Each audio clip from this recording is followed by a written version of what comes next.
Buenos días, hermanos. Les habla su pastor y amigo Samuel David Mejía, pastor aquí en la Iglesia de la Concordia del Movimiento Misionero Mundial.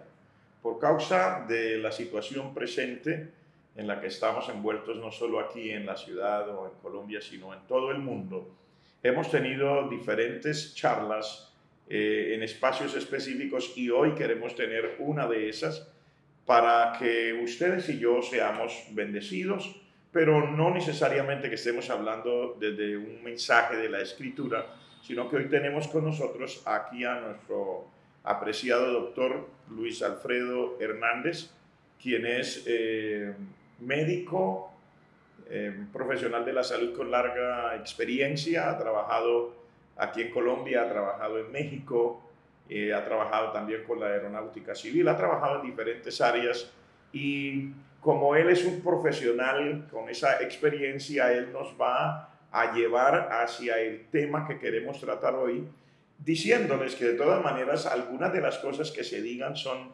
netamente técnicas, que no se están diciendo por razones espirituales o por falta de fe o sin fe, sino razones técnicas, cosas que todas las personas deberíamos saber para que en caso de que algo ocurra, no necesariamente en mi núcleo familiar, pero en el núcleo familiar de alguien cercano, entonces tengamos claridad de cómo hacer las cosas. Así que les voy a dejar inmediatamente con nuestro amado doctor, el miembro de la iglesia también, Luis Alfredo Hernández. Sigue, por favor. Sí, muy buenas tardes, pastor, y buenas tardes a todas las personas que nos ven y nos escuchan por este medio. Sí, la problemática que está viviendo el mundo hoy en día con esta pandemia que se ha presentado es una problemática que nos ha cambiado la vida en todos los aspectos. Hemos cambiado en la vida social, la vida en el deporte, en la economía, la vida espiritual, ¿sí? Ha cambiado mucho. Por eso es importante el tema que queremos abordar hoy, que es cómo actuar cuando tenemos un familiar con COVID-19.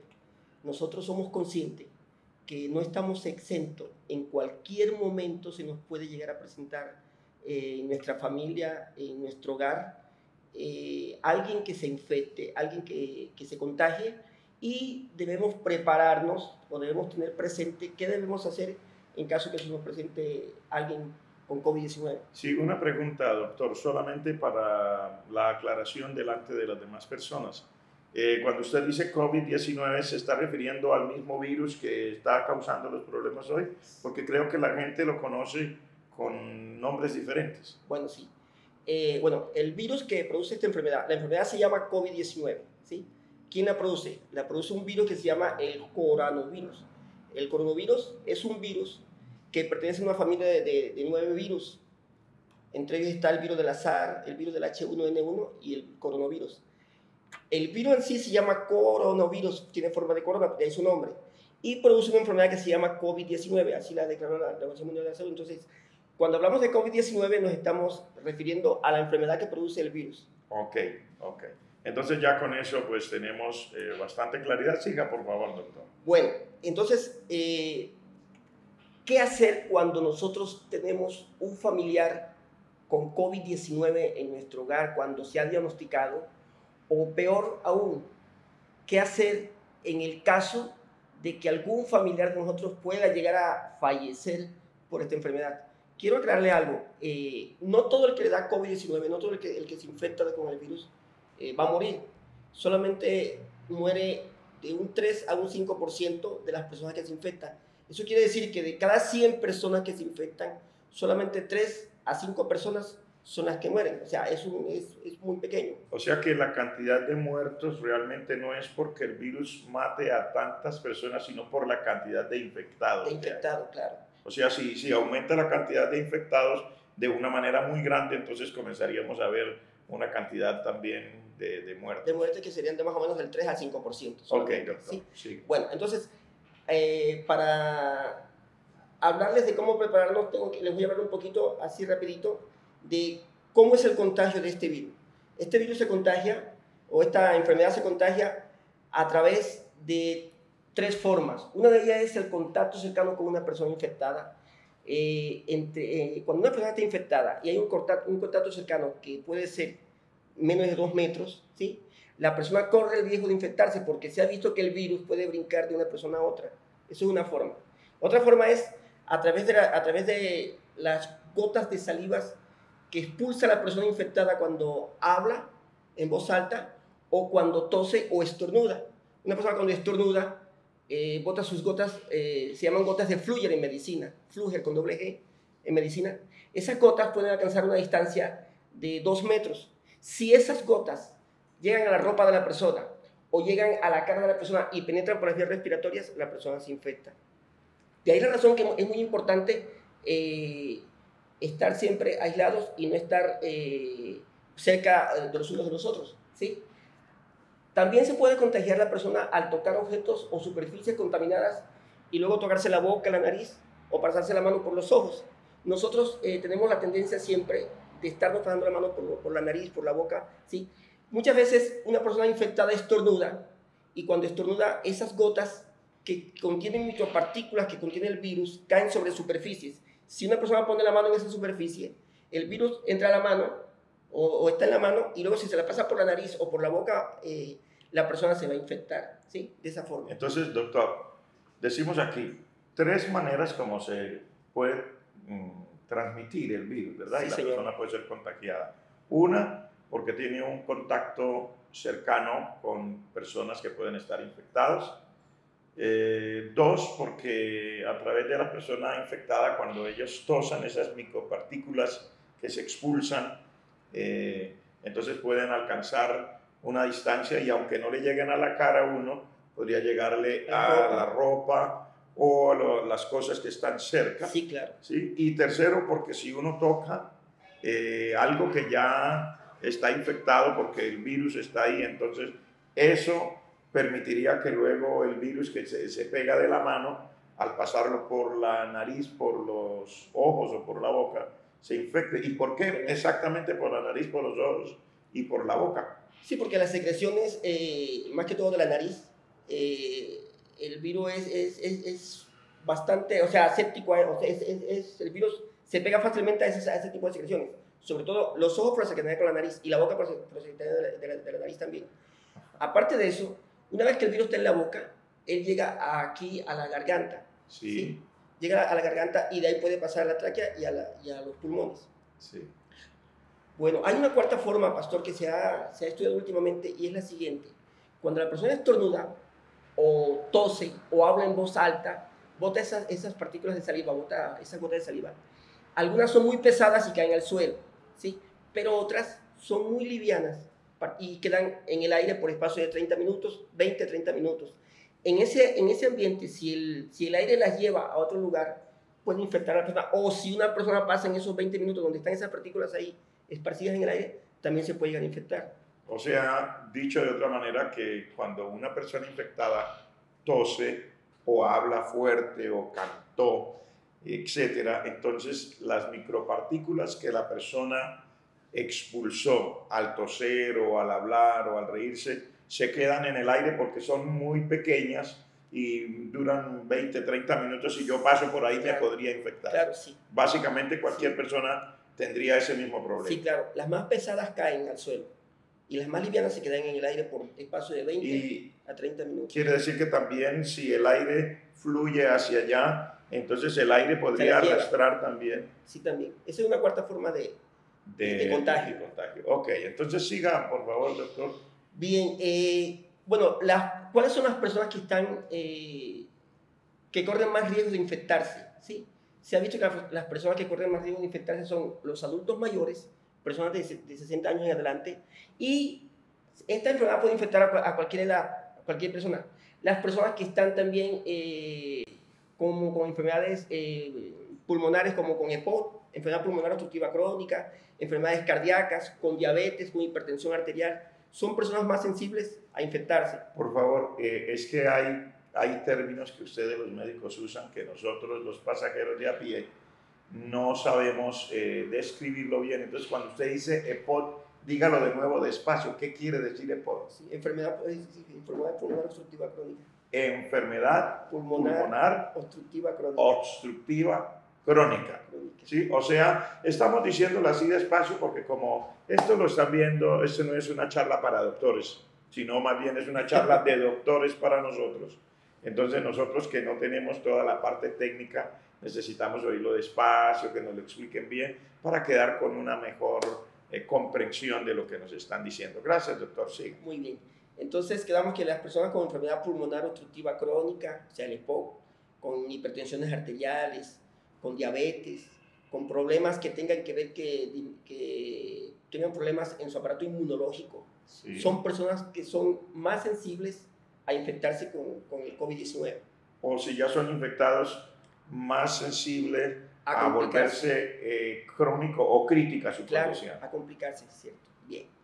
Ahora vamos a hablar un poquito así rápidamente de los síntomas. Ajá. Los síntomas de esta enfermedad son parecidos, muy parecidos a los de un resfriado común, ¿sí? Un resfriado común, ¿cómo es? La persona comienza a tener congestión nasal, secreción por la nariz, a eso nosotros los médicos lo llamamos rinorrea, comienza a tener irritación de la faringe o irritación en la garganta, le llamamos nosotros eso faringitis, ¿sí? Comienza a tener tos y fiebre. Esos son los síntomas de un resfriado común. Bueno, esta enfermedad produce exactamente los mismos síntomas, solamente que aquí la enfermedad, nosotros hemos dividido los síntomas, los médicos, en leves, moderados y graves, ¿sí? ¿Cómo diferenciar un resfriado común con una enfermedad por el COVID-19? ¿Cómo diferenciarlo? ¿Sí? Bueno, mire, en un resfriado común generalmente hay goteo nasal, o sea, congestión nasal, rinorrea, tos, dolor en la garganta, los mismos síntomas. Ese es un resfriado común. Pero en el COVID-19 la diferencia es que estos síntomas van a empeorar. En el resfriado común desaparecen más o menos entre los 4 y los 6 días. Ajá. En cambio, en el COVID-19 van empeorando cada vez más, ¿sí? Estos síntomas, les decía, pueden ser leves, moderados o graves. ¿Cuándo son graves? Cuando ya comienza a tener más que todo la fiebre alta, 38.5 grados centígrados, comienza a tener neumonías, comienza a tener problemas ya más que afectan las vías respiratorias y que la persona tiene que ser hospitalizada y muchas veces llevarse a lo que llamamos nosotros unidad de cuidados intensivos, donde están las personas que deben tener los cuidados especiales dentro de los hospitales. Sí. Doctor, perdón, como usted está hablando de estos síntomas, es que en lo que hemos estado oyendo, a veces a través de la televisión, cuando pasan programas especiales o momentos así que yo también he podido oír, he oído que personas, por ejemplo, pierden el gusto, no sienten el sabor de la comida o el olfato, no son capaces de oler los olores que antes olían. ¿Estos también son síntomas asociados a lo mismo? Sí, claro, tiene que ver con la congestión nasal. Ajá. Con la congestión nasal la persona se llena de secreción nasal y entonces por eso pierde el olfato, sí. Tiene que ver con eso. Es muy importante aclarar una cosa. Es muy importante saber que no todas las personas van a tener los mismos síntomas. Aunque tengan la misma enfermedad, no todos van a reaccionar de la misma manera. Inclusive, se ha visto que hay personas que pueden tener la enfermedad y no dan síntomas. O dan síntomas muy leves. Yo oí o leí, creo, hace poco en una de las noticias que estaban dando, que a algunas personas le estaba saliendo como manchas, como gotitas de sangre pequeñitas en la piel, y que no era un síntoma muy común en todas las personas. Sí, claro. Y otros que los ojos se le habían puesto muy rojos. Sí. Muy rojos. Sí, porque le digo, la enfermedad no a todos da la misma sintomatología. O sea, sí hay una sintomatología general, ¿sí? Pero no a todas las personas le da la misma sintomatología. Eso de que usted dice que a una persona le salen manchitas rojas en la piel, nosotros eso lo llamamos petequias, tiene que ver con la coagulación sanguínea, con las plaquetas, que son unas células que hay en la sangre que sirven para la coagulación sanguínea. ¿Sí? Hay personas que pueden llegar a presentar eso, hay otras que no. ¿Sí? Y como les decía, hay personas que pueden llegar a estar infectadas y no presentar ningún síntoma. Dicen que es más peligroso, ¿no? Claro, es más peligroso porque la persona no sabe que lo tiene y entonces él puede infectar a otras personas más fácilmente. Porque o sea, de buena fe me refiero, sin culpa, claro. No es que la persona sabe que estoy enfermo y no, sino que la persona no se da cuenta que está enfermo porque no siente nada. Claro, así es. Es bien raro, ¿verdad? Sí, Bien extraño. Pero bueno, doctor, síganos diciendo. Bueno, estos síntomas tienen algo que se llama periodo de incubación. el periodo de incubación va de 1 a 14 días, es decir, que después que las personas se infectan deben pasar de 1 a 14 días para dar esta sintomatología. Ah, perdón, cuando usted dice periodo de incubación de 1 a 14 días, quiere decir que la persona, por decir, se infecta hoy y a los 14 días es que comienza a sentir esas cosas. Bueno, mire, el periodo de incubación, nosotros los médicos llamamos periodo de incubación al tiempo que tarda una persona en dar sintomatología una vez que ha sido infectado por algo, ¿sí? Entonces, los síntomas van a aparecer entre 1 y 14 días. No que van a aparecer después de 14 días, sino entre el primer día. De entre 1 y 14 ahí deberían aparecer. Sí. Se ha visto que presenta de la siguiente manera. Los primeros 4 días, casi nunca hay sintomatología en los primeros 4 días. El virus es donde se aloja en la garganta, en los primeros 4 días. Después el virus que está en la garganta, del día 5º en adelante se ha visto que pasa de la garganta a la tráquea, de la tráquea a los pulmones, y es cuando comienza la persona a dar sintomatología. La persona que comienza a dar sintomatología se ha visto que más que todo al 5º, 6º día en adelante. Ya, está bien. Bueno, no hay un tratamiento específico para esta enfermedad. O sea, no existe un tratamiento específico, tampoco existe una vacuna. Por esa razón es la complicación como se está presentando a nivel mundial, porque no existe un tratamiento específico. Hay algunos tratamientos que se están ensayando, pero no están todavía no los han comprobado. O sea, no han oficializado es el tratamiento específico. Pero así, no hay un tratamiento específico, tampoco hay una vacuna. Se están haciendo ensayos. Ahorita Inglaterra, los ingleses están colocando una vacuna, la están ensayando. Los chinos también. Y hay otros países como Suiza también están ensayando vacunas, pero todavía no existe. Bien, nosotros ¿cómo podemos evitar el contagio? Así rapidito. Le voy a dar unos 6 puntitos rapiditos y ya para meterme bien en el tema. Okay. Bien, ¿podemos evitar el contagio cómo? Evite estar en contacto con personas contagiadas. Si usted sabe que alguien está contagiado, evite el contacto. Evite, al estornudar o toser, cúbrase con el pliegue del codo. Eso es algo muy importante. Bueno, digamos que llamamos nosotros los pasajeros de a pie, llamamos tapabocas, ¿no? No sé cómo le llaman en otras partes, máscara, etcétera. Eso sería interesante, pero la gente no puede estar con máscara todo el día, ¿no? Con cubrebocas. Sí. Ahorita el gobierno, o los gobiernos a nivel mundial, han hecho obligatorio el uso de cubrebocas en las personas. Aquí en Colombia es obligatorio ahorita para que usted vaya a un supermercado o para que vaya a comprar algo, tienen que usar un cubrebocas. ¿Sí? Sí, pero, por ejemplo, esa precaución de al toser o al estornudar, sería muy bueno enfatizar que eso fuera en la casa, por ejemplo, que probablemente en la casa uno no tiene puesto claro, el cubrebocas o el tapabocas, como lo llamen, claro. Y de pronto le dieron ganas de estornudar, está en su casa. Lo debe hacer con el pliegue del codo. Entonces, tiene mucha razón. Se cubra, o sea, le estoy diciendo porque son ideas que se le ocurren a uno. Claro, y si tiene síntomas de gripa, hay que usar un tapabocas, ¿sí? Bueno, debe evitar asistir a lugares con alta afluencia de personas, donde ya sabe que el gobierno, más que todo aquí en Colombia, prohibió las reuniones de más de 50 personas, de más de 10 personas últimamente, ¿sí? Es por eso que ya no nos podemos reunir en las iglesias, ¿sí? En los estadios. Bueno, es muy importante que la persona esté bastante hidratada, que tome mucho líquido. No importa que no esté infectada. No importa que no esté infectada. Nosotros... O sea, tomar mucha agua. Claro, nosotros más que todo estamos hechos de líquido, ¿sí? Entonces, es muy importante estar hidratado. Miren, hay algo muy importante. Yo les dije a ustedes que los primeros 4 días el virus se aloja en la garganta. Bien.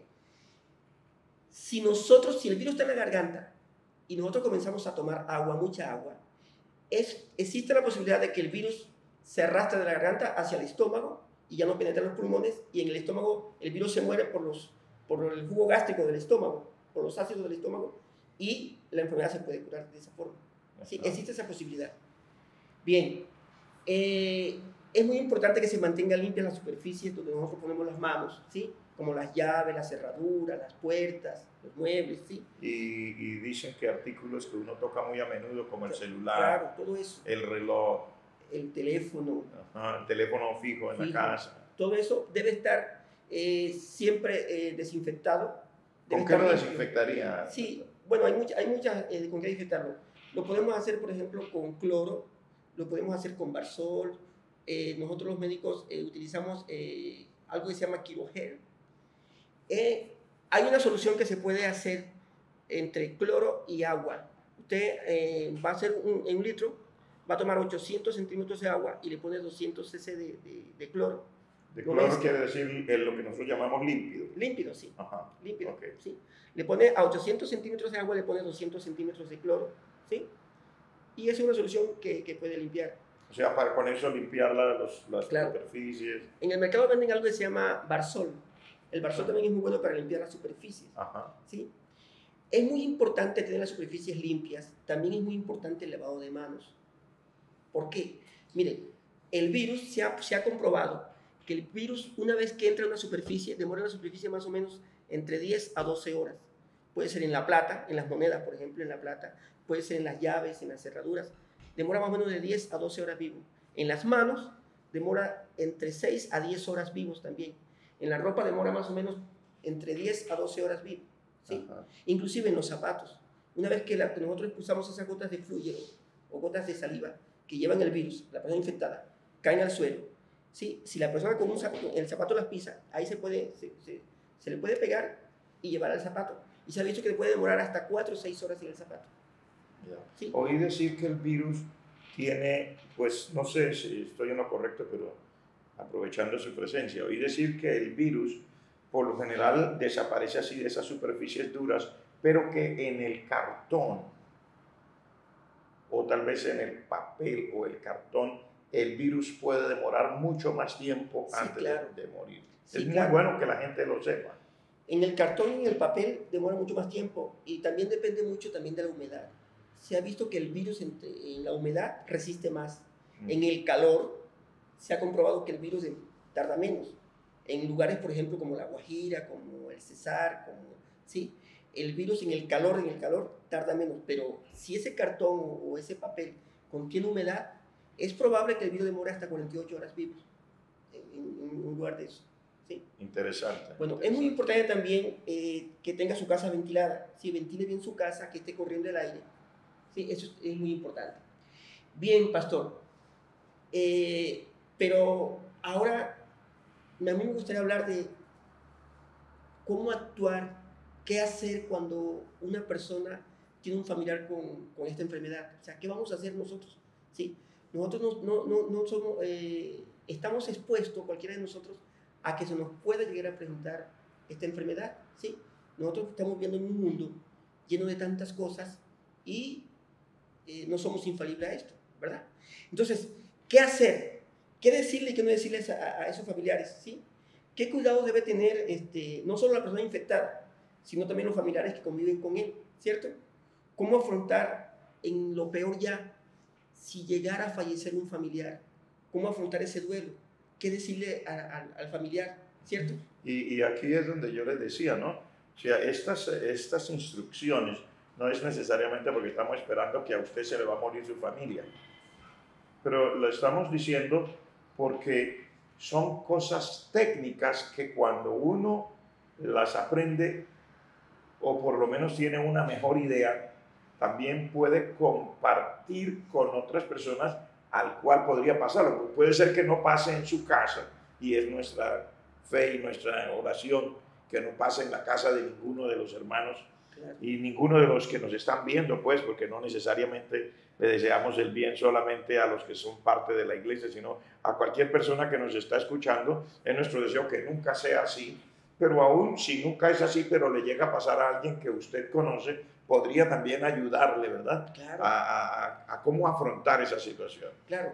Mire, nosotros no estamos diciendo aquí que le va a dar la enfermedad, ni queremos tampoco eso, pero sí son estas charlas informativas, educativas para prepararnos, ya sea para prepararnos en caso que nos llegue a suceder o también en caso que le suceda a alguna persona amiga de nosotros, ¿sí? Bueno, entonces mire, ¿cómo afecta esto? Pues nosotros sabemos que nosotros somos una persona tripartita, tenemos un cuerpo, tenemos un alma y tenemos un espíritu, ¿verdad? El alma es la parte de nuestro ser, donde están nosotros las emociones, los sentimientos, donde está el intelecto, ¿cierto? Eso se va a afectar, ¿sí? Y el espíritu es la parte de nosotros donde está lo que es el conocimiento. Con el espíritu nosotros conocemos las cosas, conocemos a Dios, ¿sí? Nos conocemos a nosotros mismos, ¿sí? Y también nuestro cuerpo. Entonces, viendo desde esta perspectiva estas tres cosas, nosotros tenemos que abocarnos cuáles son los cuidados que se deben tener. Entonces vamos a hablar de lo que son cuidados médicos, vamos a hablar de lo que son salud mental y vamos a hablar de lo que es vida espiritual, ¿sí? Porque estas tres esferas se van a afectar en la vida de una persona, ¿verdad? Entonces, entremos con los cuidados médicos. Doctor, ¿qué hacer? ¿Cómo hay que atender a las personas que lleguen a tener esta situación? Entonces, miren, los cuidados médicos, lo primero que debemos decir nosotros es que los cuidados médicos no son solamente para la persona infectada, sino que los cuidados médicos tienen que ir en concordancia también con los familiares, ¿sí? Cuidados médicos para familiares y cuidados médicos para las personas infectadas, ¿cierto? O sea que ese cuidado sería para todo el que esté alrededor de la persona infectada. Claro, porque están en riesgo. Ajá. Están en riesgo. Entonces, miren, lo primero que vamos a hacer, ¿qué vamos a hacer si tenemos un familiar que se ha diagnosticado con COVID-19? Bueno, ¿quién va a determinar esto? Lo va a determinar la seguridad social que tenga la persona, en este caso se llama la EPS, ¿sí? Que hay muchas, Comeva, Famisanar, Sanitas, ¿cierto? Y lo va a determinar la Secretaría de Salud departamental, ¿cierto? Personas de la Secretaría de Salud. Ellos van a determinar a través de pruebas que se hacen, ¿sí? Quién tiene la enfermedad y quién no la tiene.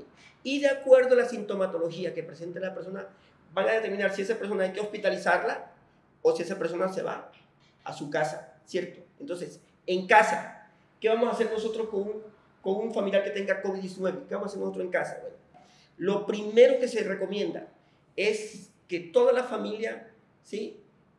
Sepa lo que va a hacer. Y para eso se debe hacer lo que se llama un plan de contingencia. Un plan de contingencia que debe llevar por lo menos 4 puntos.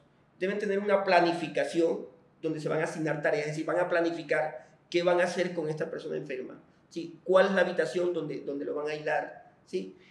Planificar quién va a estar en contacto directo con él, quién le va a llevar los alimentos, la ropa, todas esas cosas, ¿sí? ¿Quién va a recoger los medicamentos a donde hay que recogerlos? Es decir, se van a asignar tareas, planificar. Una vez que se planifica, se debe también se deben detectar los riesgos posibles y las soluciones a esos riesgos. Es decir, ¿a qué riesgo nos exponemos nosotros con nuestro familiar aquí enfermo? ¿Sí? ¿Cuáles son las partes más vulnerables de nuestra casa? ¿Sí? También debemos concretar las estrategias para evitar esos riesgos. Debemos hacer estrategias.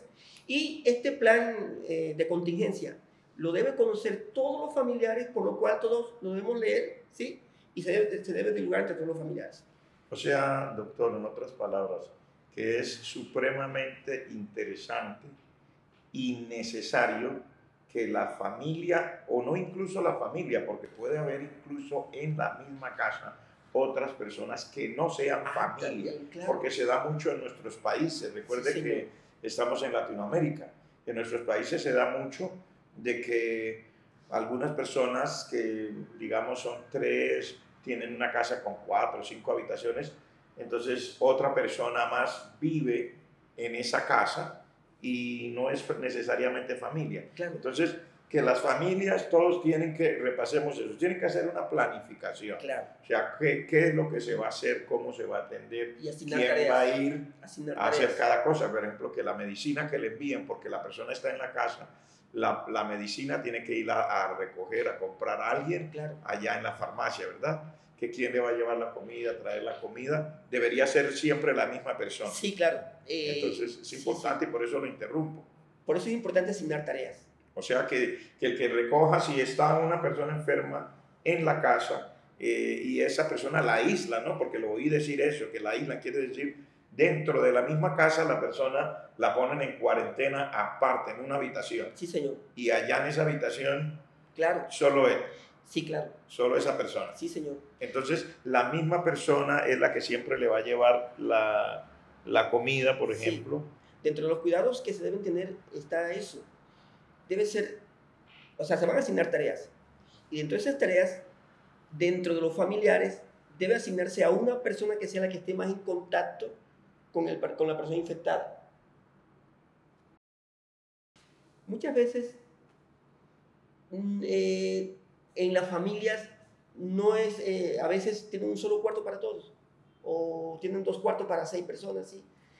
Bueno, lo ideal es que esté aislado en un cuarto, lo ideal, con su baño, eso es lo ideal. Cuando no se puede, ¿sí? Que se puede dar el caso, Sí. cuando no se puede, es importante que estén por lo menos a 2 metros de distancia. Y si van a utilizar el mismo baño, es decir, que el enfermo va a utilizar el mismo baño, que no es lo ideal, con las otras personas, el enfermo va a utilizar el baño, si él puede, debe limpiar el baño, desinfectarlo él, y las otras personas que lo van a usar deben esperar el mayor tiempo posible para usar ese baño, es decir, después de 2 horas, 3 horas, y al entrar deben desinfectarlo. Ya, perdón, entonces lo decimos de nuevo. O sea, si hay solo un baño en la casa, porque las personas no pueden hacer lo imposible, pero hay un solo baño y lo tiene que usar el enfermo también, entonces que el enfermo entre, ojalá él mismo, si tiene la capacidad, Sí. limpie, desinfecte, y que las demás personas esperen por lo menos 2 horas antes de entrar al baño para evitar contagios. Sí, señor. Okay. Y desinfectar el baño antes de usarlo. Sí, o sea, Sí. estar desinfectándolo porque le está Exactamente. usando una persona. Entonces, mire, la persona debe estar aislada en una habitación, ¿verdad? Sí. La habitación debe estar limpia, bien ventilada y con un baño aparte. Eso es lo ideal. Sí. ¿Sí? Evitar compartir elementos de uso personal como los vasos, los platos, lo que sea. Inclusive, o sea que esa persona, perdón, aquí hay que estar interrumpiendo, pero es que esto, porque los doctores como usted, tan profesionales, lo dicen al estilo del doctor. Nosotros, los de a pie, lo decimos al estilo del pasajero de a pie.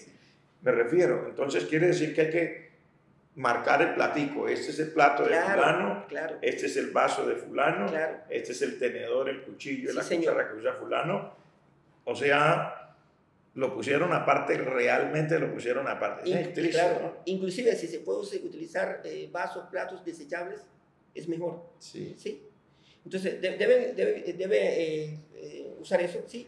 Usar elementos de protección personal, cubrebocas, batas, guantes, en caso necesario. ¿Quién va a utilizar esto?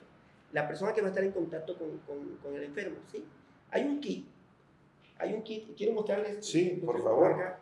Tranquilo, agáchese, doctor. No tenga usted pena que estamos en una conferencia técnica y todo lo que hagamos aquí es perdonable. Miren, una vez que la Secretaría de Salud toma la decisión de aislar a una persona en casa, con la EPS, entonces la EPS de esa persona le brinda todo lo necesario para cuidar a esa persona en casa. Entre ellos les da un kit parecido a esto, ¿sí? O sea, esto es un kit. Esto es un kit, sí. Es un kit de uso de elementos de protección personal, sí.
Bueno, mire, ¿qué cuidado se va a tener los familiares con la persona infectada? Sí, los familiares. Bueno, los familiares debe ser una sola persona que debe estar en contacto con el infectado. Se va a escoger una sola persona, ¿sí? ¿Qué más? Las personas que están alrededor de la persona infectada deben conocer todos cuáles son los signos y síntomas de emergencia que puede llegar a presentar la persona infectada, ¿sí? Hay signos y síntomas de emergencia que hacen que una persona se hospitalice, porque la persona puede estar en su casa bien y de un momento a otro se puede poner mal, ¿sí? Ya, perdón. O sea, lo que está queriendo decirnos el doctor entonces es que todo el núcleo familiar, o mejor, todo el núcleo de habitantes en esa casa debe conocer cómo es que funciona esta enfermedad y cuándo realmente los síntomas ameritan que ya se lo lleve para el hospital. Claro. Eso es básicamente. Sí, señor. Gracias.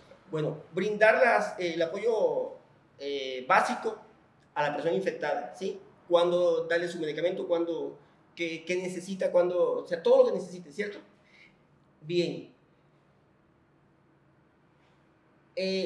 Todas las personas familiares deben estarse lavando frecuentemente las manos, estar desinfectando constantemente las superficies, ¿cierto? Si se comparte el mismo baño, ese baño, le decía, el enfermo lo debe utilizar, él mismo lo debe desinfectar y las personas deben esperar el mayor tiempo posible para utilizarlo, ¿verdad? Bueno, bien, pastor. Ahora yo quisiera que habláramos un poquito de lo que es la salud mental de la persona. O sea, yo le decía a ustedes que esto puede afectar el alma, el espíritu y el cuerpo de la persona. Sí. ¿Qué sensaciones va a experimentar la persona que tenga esta enfermedad? Bueno, la persona va a presentar sensaciones, por ejemplo, como de miedo, irritabilidad, incertidumbre, desánimo, ansiedad, insomnio, ¿cierto? O sea, eso le puede pasar o es común que le pase no solamente a la persona que se infectó, sino a los que viven con él. O sea, a las personas que estén en la misma casa. Y también al infectado, a ambos. A ambos. Claro. O sea, le puede dar esos mismos síntomas que estamos hablando mentales, ¿no? De miedo, de irritabilidad, de incertidumbre, sí, de desánimo, de falta de sueño, no poder dormir, claro, ansiedad, etc. Eso le puede dar tanto al enfermo como al que está viviendo en la misma casa. Sí, señor. Sí. Entonces, ¿qué vamos a hacer nosotros con esa persona desde el punto de vista médico? Desde el punto de vista médico nosotros le vamos a dar apoyo psicológico, ¿sí? Apoyo psicológico y desde el punto de vista espiritual, ¿qué podemos hacer? No sé si usted me podría ampliar un poquito qué podemos hacer sobre el punto de vista espiritual. Bueno, acerca de la salud mental, la palabra de Dios tiene mucho que decir. Básicamente porque la palabra de Dios nos dice que Dios no nos ha dado espíritu de cobardía, no nos ha dado espíritu de miedo.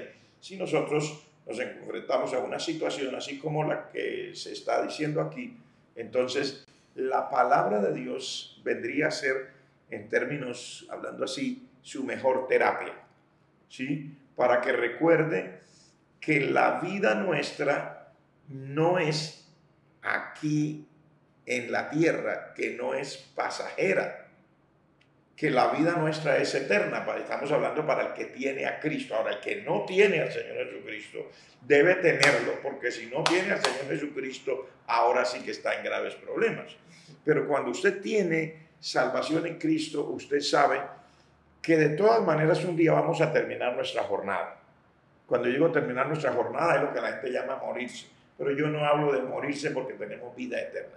Va a terminar su jornada y uno no necesita un virus para terminar la jornada.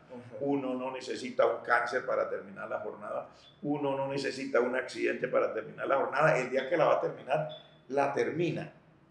Lo interesante aquí es que cuando uno termina su jornada en esta tierra, se va con el Señor. Y el apóstol Pablo lo dice en el libro de Filipenses, dice que yo tengo deseo de partir y estar con Cristo, lo cual es muchísimo mejor. O sea, lo que le va a quitar y a ayudar a cualquiera de nosotros en cualquier circunstancia a que no estemos destrozados por el miedo es la seguridad de que tenemos vida eterna, de que nosotros no nos vamos a quedar aquí. cuando nos vamos nos encontramos con el Señor. Entonces, eso es solamente por decir algo, porque si no, se va una predicación. Claro. Bueno, entonces, desde el punto de vista médico, ¿qué podemos hacer? ¿Sí? Desde el punto de vista médico, nosotros vamos a brindarle apoyo psicológico a esa persona. ¿Sí? Es importante que la persona no se sobresature de información. Muchas veces, cuando una persona está infectada, está enferma y comienza a haber información que en vez de hacer bien, lo que hace es mal, ¿sí? La persona se vuelve más irritable, se estresa más. Entonces es muy importante tener mucho cuidado con la información que esté llegando a la persona. Se debe organizar el tiempo de la persona, ¿sí? Buscar el tiempo, qué hacer, ¿sí? Pausas activas, ocuparse en algo, aunque esté aislado, ¿sí? Se puede hacer eso. ¿Qué más? Puede realizar alguna actividad física que pueda hacerla estando enfermo, ¿sí? Alguna actividad física que pueda, ¿sí? El médico dirá cómo hacerlo, qué actividad podría hacer. No todo el mundo puede hacer lo mismo, ¿sí? ¿Qué más puede hacer? Es muy importante que la persona entrene la mente en pensar cosas positivas. Nosotros los médicos cristianos sabemos, por ejemplo, que la Biblia dice todo lo que es honesto, todo lo puro, todo lo de buen nombre, si hay virtud alguna, si hay algo digno, en esto pensar. Entonces, para nosotros los médicos cristianos es muy fácil decirle a una persona cómo entrenar su mente en esa forma, ¿sí? Bien, la persona debe entrenar su mente en pensar cosas positivas. Saber que no todo el que tiene COVID-19, esta enfermedad, se va a morir. Solamente se muere del 3 al 5%. La mayoría no se muere. No se muere, ¿sí me explico? Es decir, hacerle entender a la persona que esto es solo un proceso de la vida del que va a salir mejor y más fortalecido, ¿cierto? Bueno, eso en cuestión de una persona que decirle médicamente. Pero el médico cristiano, nosotros los médicos cristianos también contamos con una herramienta que es poderosísima, la Biblia, ¿sí? Entonces, yo como médico muchas veces a mis pacientes, aunque no sean cristianos, si los encuentro en una situación de esta, por lo general siempre les leo la Biblia. Por ejemplo, le podemos decir que tenemos al Dios de los imposibles, que está en Lucas 1:37, que por ejemplo que el Dios que tenemos es más poderoso que cualquier virus, lo que decía el pastor, que cualquier virus o enfermedad que afecte a nuestro organismo. Yo le leería, por ejemplo, 2 Corintios 7, del versículo 7 al 28, ¿sí? Que Dios tiene el control de todo, Salmo 103, y así hay muchas cosas que le podemos decir de la Biblia. Siempre Él está dispuesto a ayudarnos cada vez que lo buscamos, Salmo 116, ¿cierto? Entonces es muy importante que la persona infectada no solamente sepa lo secular, sino también las cuestiones espirituales. Bien. Pero ahora, pastor, mire, en el caso ya más extremo, esto estamos hablando de una persona que está aislada en casa por COVID-19, pero también se podría llegar al caso de personas que fallecen, que mueren. Entonces, ¿qué hacer en ese momento? ¿Qué decirle a los familiares? ¿Sí? ¿Qué hacer con los familiares? ¿Cómo llevar el duelo de los familiares? ¿Sí? Desde el punto de vista espiritual, yo creo que el pastor más adelante nos dirá algo más sobre esto, pero desde el punto de vista médico, ¿sí? Nosotros tenemos que tener en cuenta que durante el tiempo de aflicción, durante todo el proceso de duelo, una persona afligida necesita mucho más apoyo emocional, ¿sí? ¿Qué necesita la persona? Debemos saber nosotros que esa persona debe pasar por un proceso de duelo y se le debe permitir pasar por ese proceso a su ritmo. No todas las personas tienen el mismo ritmo de llevar un duelo, ¿sí? Entonces, la persona se debe dejar que sus sentimientos afloren. Si tiene que llorar, llore. O sea, lo que la persona, es decir, no cortarle. El duelo es muy importante. Para algunas personas, el proceso de duelo puede durar mucho tiempo, ¿sí? Inclusive, hay un duelo que se llama duelo complicado. ¿Qué es un duelo complicado? Un duelo complicado es aquel duelo en que la persona se demora más tiempo en pasar por él y no quiere aceptarlo. No acepta que su familiar se le fue, se murió. Se deprime más frecuentemente, se irrita más frecuentemente, deja de comer muchas veces, deja de asearse personalmente. Inclusive personas que no son cristianas se van al alcohol, buscan refugio en el alcohol, algunos buscan refugio en la droga, ¿sí? A eso se le llama duelo complicado. Bueno, ¿qué hacer médicamente con esas personas? Pues esas personas necesitan mucho apoyo psicológico, ¿sí? o sea, ayudarle en lo que más se pueda. Bueno, para una persona que no lleva un duelo complicado, ¿qué hacerle? ¿Qué decirle? Hay que permitir sentir el dolor, ¿sí? Así como todas las emociones que ella experimente. Hay que tener paciencia con esa persona, con ese proceso. No se debe presionar las expectativas. Se debe aceptar que la persona necesita experimentar su duelo. Y esta persona debe buscar ayuda profesional. Yo diría que debe buscar ayuda tanto espiritual como médicamente, ¿cierto? Yo no sé si el pastor quiere andar un poquito más en cuanto a esto, en cuanto a lo espiritual, una persona con un duelo. Sí, bueno, la parte del duelo es parte de la vida del ser humano, porque todos un día pasamos por allí. Unos primero, otros después. Unos por una razón y otros por otra. Las emociones siempre son complicadas. Como dice el doctor, hay personas que lo pueden superar mucho más fácil. Y si decimos superarlo, más bien quiere decir no que usted se olvide, porque usted nunca se olvidará de su familiar. Eso siempre va a estar allí presente. Usted no se va a olvidar de su familiar que ya se fue. Pero por lo menos es aceptarlo. Y por supuesto, para el cristiano que realmente tiene la fe en el Señor es mucho más fácil, porque usted sabe que el que se fue no es que... Por eso el apóstol Pablo cambia el término. El apóstol Pablo no dice, tengo deseos de morir y estar con Cristo. No dice, tengo deseos de partir y estar con Cristo. Es mucha diferencia. Porque el que tiene esta verdadera fe sabe que el Señor Jesucristo dice, el que viva y crea en mí, dice, no morirá eternamente. Entonces quiere decir que la persona entiende que tiene vida eterna. Eso quiere decir, yo tengo vida eterna, mi familia que se fue también tiene vida eterna, sencillamente fue allí un poquito más allá, ya allá está, me está esperando, yo voy despuesito. O sea, hay una gran diferencia.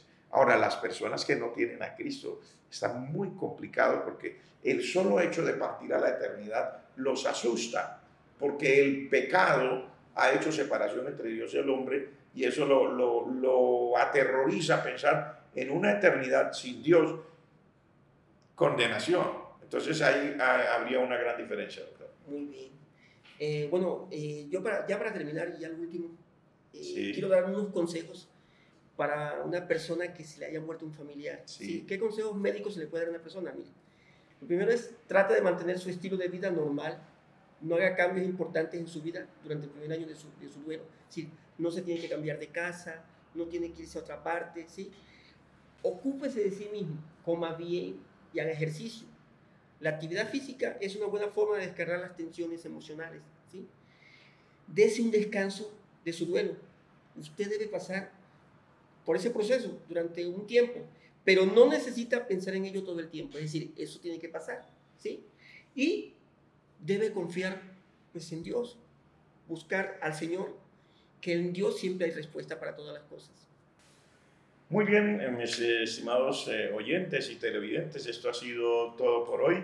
Hemos tenido el gusto de tener con nosotros al doctor Luis Alfredo Hernández, y también si usted tiene alguna pregunta en este momento y desea llamar, voy a decirle por favor al doctor que nos diga el número al que pueden llamar para que en este momento, si usted tiene una consulta, él pueda responder a estas inquietudes. Por favor, doctor. Me pueden llamar al teléfono 316-700-8144, o también pueden llamar al teléfono que aparece en la presentación de esta charla. Ahí está un teléfono.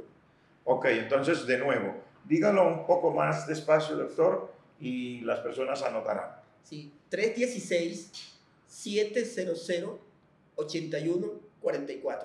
Muy bien, entonces, si tiene alguna pregunta, puede llamar en este instante y el doctor Luis Alfredo está aquí para atenderles. Ha sido de todas maneras un gusto toda la información que ya hemos recibido, y esperamos seguir sirviéndoles en lo que nos sea posible.